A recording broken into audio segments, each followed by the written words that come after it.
Este momento oracional em nossa capela da Universidade Católica, com estas canções de Natal, nos convida a olhar para o presépio e contemplar a figura de São José. Terminamos no 8 de dezembro, este ano a ele dedicado. O Papa Francisco, grande devoto de São José, quer que o pai adotivo do menino Jesus e esposo casto da Virgem Maria seja mais conhecido e amado. Por isso, o Santo Padre exalta algumas virtudes deste santo homem, a fim de que as pessoas se tornem próximas a ele e possam imitá-lo. Diz o Papa: com o coração de pai, assim José amou a Jesus, designado nos 4 evangelhos como o filho de José. Os 2 evangelistas que puseram em relevo a sua figura, Mateus e Lucas, narram pouco, mas o suficiente para fazer compreender o gênero de pai que era e a missão que a providência lhe confiou. Sabemos que era um humilde carpinteiro, desposado com Maria, um homem justo, sempre pronto a cumprir a vontade de Deus manifestada na lei e através de 4 sonhos. Depois de uma viagem longa e cansativa de Nazaré a Belém, viu o Messias nascer num estábulo, por não haver outro lugar para ele noutro sítio. Foi testemunha da adoração dos pastores que representavam, respectivamente, o povo de Israel e os povos pagãos. Teve a coragem de assumir a paternidade legal de Jesus, a quem deu o nome revelado pelo anjo. Dar-lhe-ás o nome de Jesus, porque ele salvará o povo dos seus pecados. Entre os povos antigos, como se sabe, dar o nome a uma pessoa ou a uma coisa significava conseguir um título de pertença, como fez Adão na narração do Gênesis.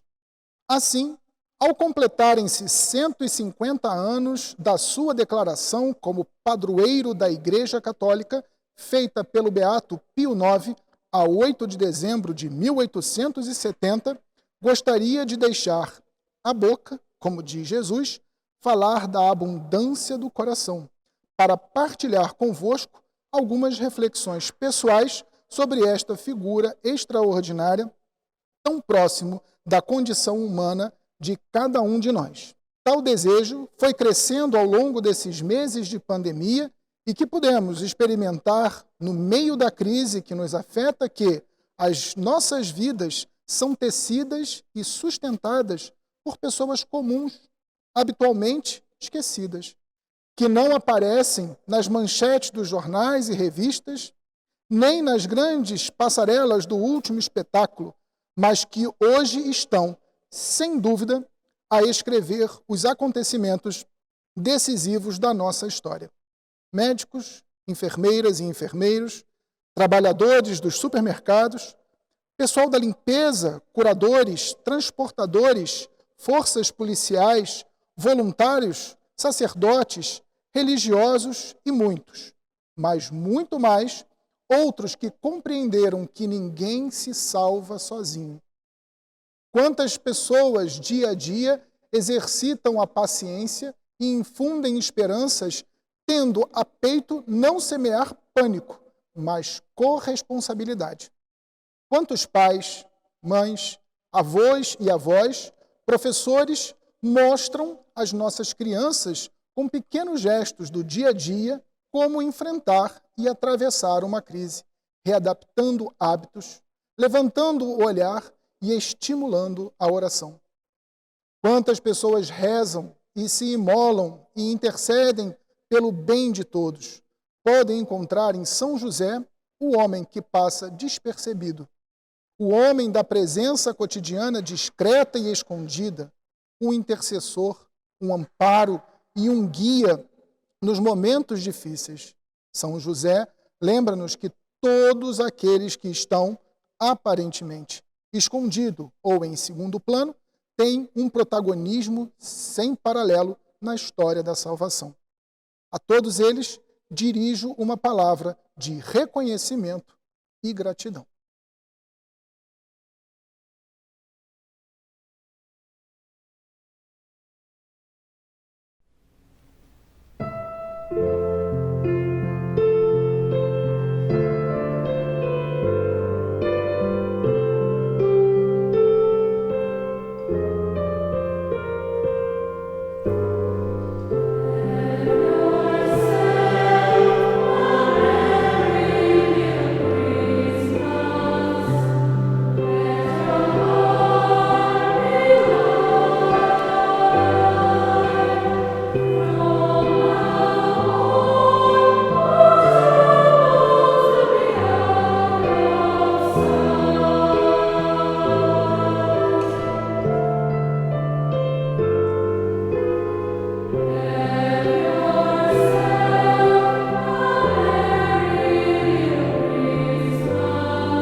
Por isso, queremos destacar aqui duas das características de São José sublinhadas pelo Papa Francisco.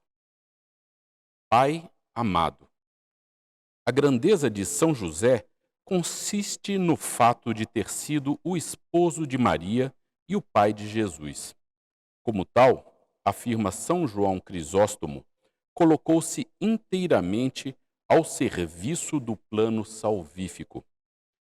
São Paulo VI faz notar que a sua paternidade se exprimiu concretamente em ter feito da sua vida um serviço, um sacrifício ao mistério da encarnação e à conjunta missão redentora, em ter usado da autoridade legal que detinha sobre a Sagrada Família para lhe fazer dom total de si mesmo, da sua vida, do seu trabalho, em ter convertido a sua vocação humana ao amor doméstico na oblação sobre-humana de si mesmo, do seu coração e de todas as capacidades no amor colocado ao serviço do Messias nascido na sua casa.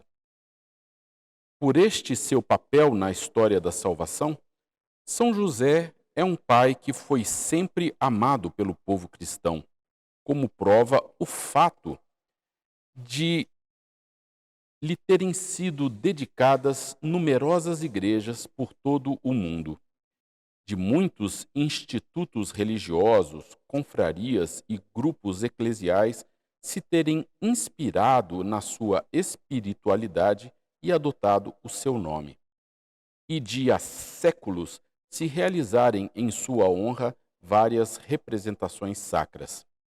Muitos santos e santas foram seus devotos apaixonados, entre os quais se conta Teresa de Ávila, que o adotou como advogado e intercessor, recomendando-se instantemente a São José e recebendo todas as graças que lhe pedia.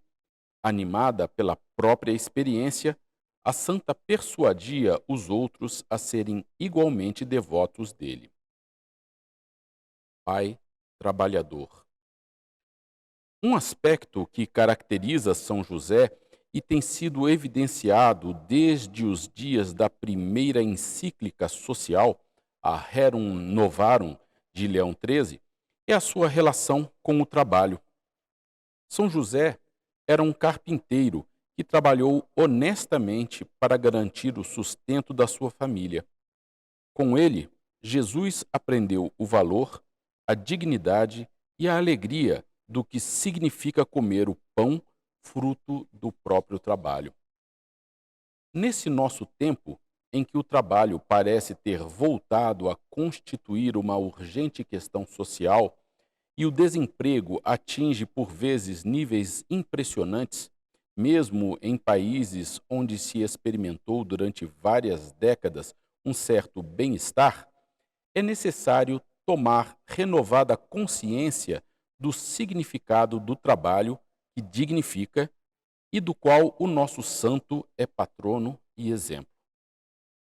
A pessoa que trabalha, seja qual for a sua tarefa, colabora com o próprio Deus, torna-se, em certa medida, criadora do mundo que a rodeia. A crise do nosso tempo, que é econômica, social, cultural e espiritual, pode constituir para todos um apelo a redescobrir o valor, a importância e a necessidade do trabalho para dar origem a uma nova normalidade em que ninguém seja excluído. O trabalho de São José lembra-nos que o próprio Deus feito homem não desdenhou o trabalho. A perda de trabalho que afeta tantos irmãos e irmãs e tem aumentado nos últimos meses devido à pandemia do Covid-19, deve ser um apelo a revermos as nossas prioridades. Peçamos a São José operário que encontremos vias onde nos possamos comprometer até se dizer: nenhum jovem, nenhuma pessoa, nenhuma família sem trabalho. Só nos resta implorar de São José a graça das graças, a nossa conversão.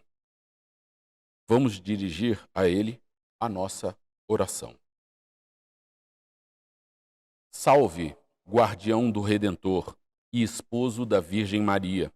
A vós, Deus confiou o seu Filho. Em vós, Maria depositou a sua confiança. Convosco, Cristo tornou-se homem. Ó bem-aventurado José, mostrai-vos, Pai, também para nós, e guiai-nos no caminho da vida. Alcançai-nos a graça, misericórdia e coragem, e defendei-nos de todo mal. Amém.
Chegou a hora de colocarmos na manjedoura o filho adotivo de José. Este é o principal momento deste concerto oracional. O pai adotivo recebe agora do Pai do céu a nobre e grande missão de cuidar daquele que trará para o mundo a salvação.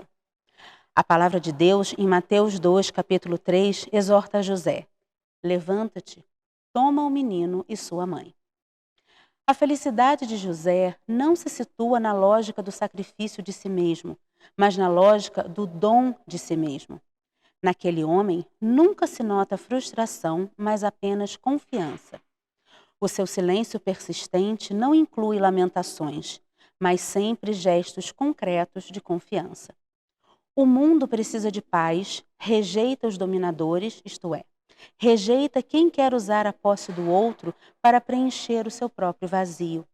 Rejeita aqueles que confundem autoridade com autoritarismo, serviço com servilismo, confronto com opressão, caridade com assistencialismo, força com destruição. Toda a verdadeira vocação nasce do dom de si mesmo, que é a maturação do simples sacrifício. Mesmo no sacerdócio e na vida consagrada, requer-se este gênero de maturidade. Quando uma vocação matrimonial, celibatária ou virginal não chega à maturação do dom em si mesmo, detendo-se apenas na lógica do sacrifício, então, em vez de significar a beleza e a alegria do amor, corre o risco de exprimir infelicidade, tristeza e frustração. A paternidade, que renuncia à tentação de decidir a vida dos filhos, sempre abre espaços para o inédito. Cada filho traz sempre consigo um mistério, algo de inédito que só pode ser revelado com a ajuda de um pai que respeite a sua liberdade. Um pai sente que completou a sua ação educativa e viveu plenamente a paternidade apenas quando se tornou inútil, quando vê que o filho se torna autônomo e caminha sozinho pelas sendas da vida, quando se coloca na situação de José, que sempre soube que aquele menino não era seu, fora simplesmente confiado aos seus cuidados. No fundo, é isto mesmo que dá a entender Jesus quando afirma: na terra a ninguém chameis pai, porque um só é o vosso Pai, aquele que está no céu. Todas as vezes que nos encontramos na condição de exercitar a paternidade, devemos lembrar-nos que nunca é exercício de posse, mas sinal que remete para uma paternidade mais alta. Em certo sentido, estamos sempre todos na condição de José, sombra do único Pai Celeste, que faz com que o sol se levante sobre os bons e os maus e faz cair a chuva sobre os justos e os pecadores, e sombra que acompanha o filho. Levanta-te, toma o menino e sua mãe, diz o anjo da parte de Deus a São José. Acompanhemos com fé e devoção este momento.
Meus irmãos, minhas irmãs, com este belo concerto oracional de Natal, com estas lindas canções natalinas, com estes textos sobre a vida de São José, que foram tiradas da carta do Papa Francisco sobre São José, nós aqui da nossa Universidade Católica de Petrópolis, nós então encerramos de maneira tão vibrante o ano de São José. E olhando para o presépio, nós vemos que a figura de São José se destaca porque Deus confiou a ele os seus dois grandes tesouros, Maria Santíssima e o menino Jesus. Então que desça sobre você, sobre a sua família, pela intercessão deste grande santo, São José, patrono da Igreja, e permaneça para sempre a bênção do Deus Todo-Poderoso, Pai, Filho e Espírito Santo. Amém. Um bom Natal e um bom Ano Novo para todos nós.